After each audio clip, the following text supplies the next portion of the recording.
দেশের জনপ্রিয় মডেল পিয়া জান্নাতুল।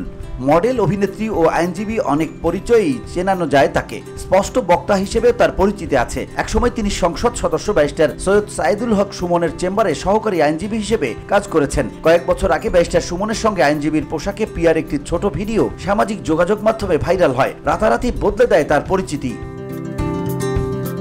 কালো কোট পরে ব্যারিস্টার সুমনের পাশে দাঁড়িয়ে থাকা পিয়ার সেই ভিডিওতে দেখা যায় তিনি মুচকি হাসছেন। মুহূর্তেই সেটি ভাইরাল হয় সামাজিক যোগাযোগ মাধ্যমে। অনেকের কাছেই তখন নতুন মুখ ছিলেন পিয়া, কিন্তু সেই এক ঝলক হাসি রাতারাতি তাকে ট্রেডিং এর শীর্ষে তুলে দেয়। ক্লিপটি ঘিরে তৈরি হয় অসংখ্য রিলস, মিম আর ভিডিও।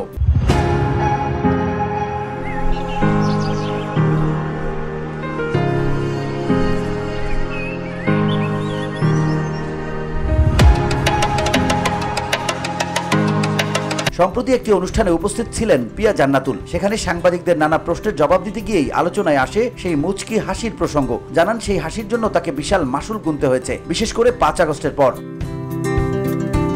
এই আইনজীবী মডেল বলেন, তখন কোনো ভুলে হাসছিলাম আমি জানি না, এবং সেটা ভাইরাল হওয়ার কারণে আমি নিজে যে পরিমাণ ভোগান্তির মধ্যে দিয়ে গিয়েছি, বিশেষ করে 5 আগস্টের পর, সেটা বলার বাইরে।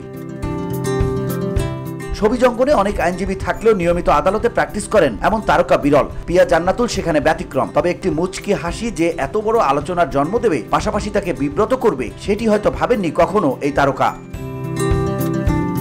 প্রসঙ্গত, পিয়া জান্নাতুল 2007 সালে মিস বাংলাদেশ খেতাব অর্জন করেন। এরপর কর্মজীবন শুরু করেন র্যাম্প মডেলিং এর মাধ্যমে 2008 সালে। 2011 সালে দক্ষিণ কোরিয়ায় আয়োজিত ওয়ার্ল্ড মিস ইউনিভার্সিটি শিরোপা অর্জন করেন। বর্তমানে আইনজীবী পেশায় নিয়োজিত রয়েছেন এই মডেল অভিনেত্রী। পাশাপাশি মডেলিং জগতেও রয়েছে তার বিচরণ। VOD Bangla news desk.